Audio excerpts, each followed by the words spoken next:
In Pakistan and world over, there is a shift to the right and conservatism. And if the conservatism of the diaspora will also have impact in Pakistan, where conservatism reinforces some of the militancy that takes place.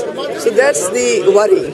I think there are massive challenges, which are really the result of, as we discussed, geopolitical issues, academic issues of the failure to integrate fully, without putting the blame on either party really. But the facts are that the community hasn't integrated smoothly, and that leads to things like problems of education and income and marginalization. Civil society in Pakistan, I would say, still is at infancy. Civil society development needs a more democratic and open environment. Unfortunately, more than 60% of our history in Pakistan, we have lived under dictatorships where civil society institutions couldn't flourish. So it's only the phenomena of 10-15 years, I would say it's a younger civil society in Pakistan, but it has demonstrated its tremendous potential in Pakistan, the way it has taken up the issues pertaining to democracy, human rights, people's rights, minorities' rights. So I think Pakistani civil society has great potential to unleash in the coming years and serve Pakistan and develop its image as a better society.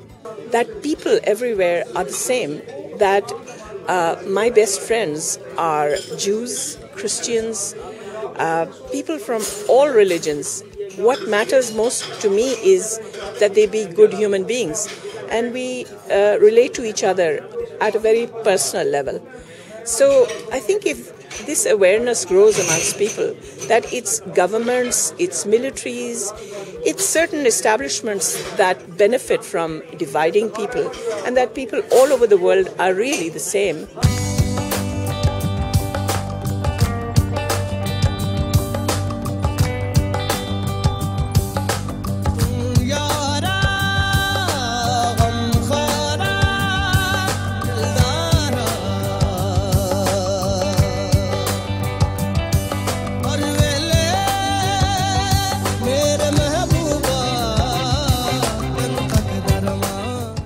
Northern Ireland, you will see big murals, big walls, big gates. The Catholics cannot enter the Protestants area, and Protestants cannot enter the Catholics area.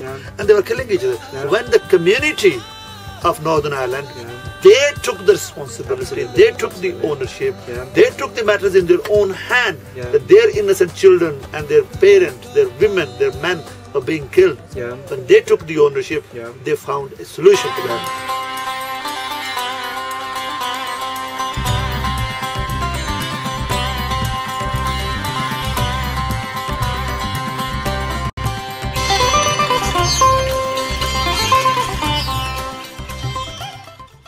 See, Pakistan's major problem at this moment is misperception.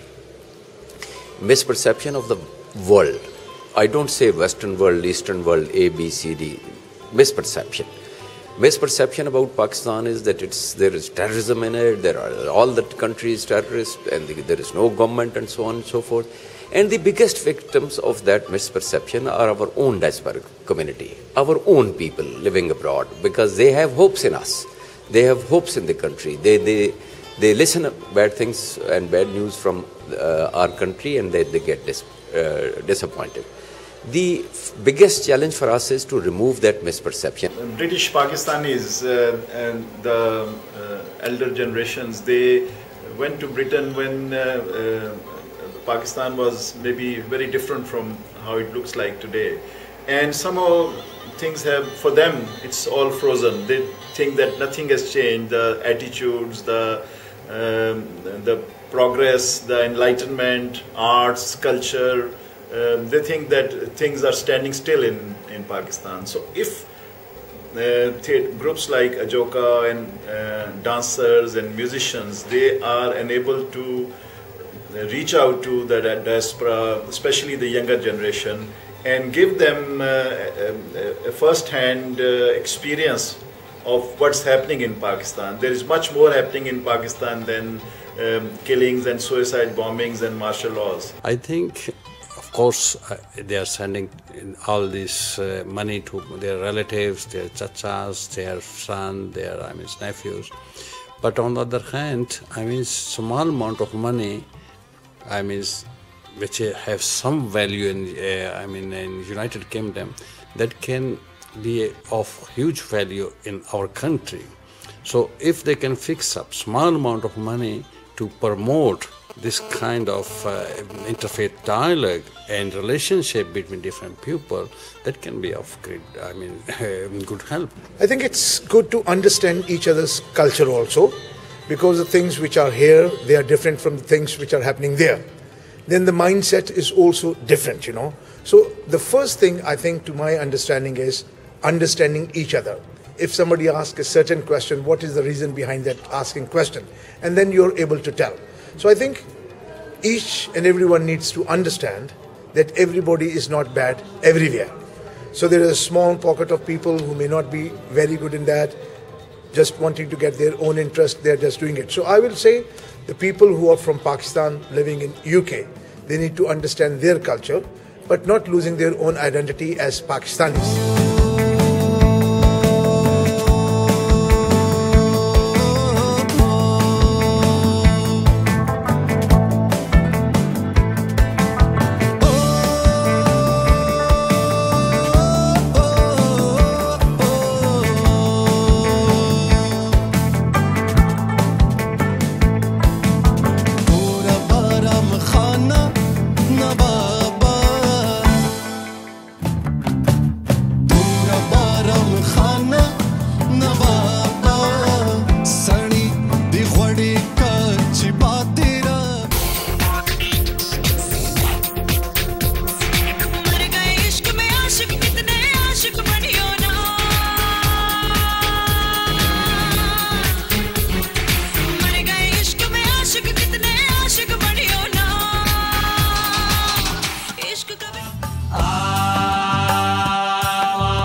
Hello.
future is very great. See, actually, we face a lot of challenges, and this country, since its inception, has been facing one challenge after another, very serious challenge.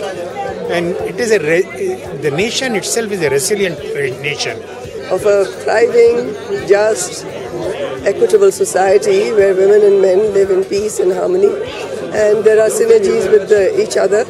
I think it's a long way to go, but we will be striving for it. And I find what is interesting that I really didn't find I'd expect is the bond between the Sikhs and the Muslims here is phenomenal. I've never seen such respect conferred onto Sikhs anywhere. I am absolutely clear. We have 45% of the youth population between age group 5 to 30. Where will that mass go? It will remain here in our beloved country. We will invest in them. If civil society remains strong and if it speaks about positive things, in what I have attempted to do in my book, we can continue to build our solidarity. If the regional forces, international forces and government of Pakistan takes a sensible account and correct the past mistakes, I have no doubt that this nation, this country can emerge as a great country. And I am very happy, and I hope that this type of meetings and get-together will change the situation in Pakistan, and peace, love and harmony will be promoted. Here in Pakistan, we have another organization which is called WCR, World Council of Religions, and we all are part of that. So sometimes, as Rashad Bukhari said, misperceptions and misconceptions that ulamas and scholars in Pakistan context also come, they don't want to sit with non-Muslims. They don't want to talk, don't want to come to one table.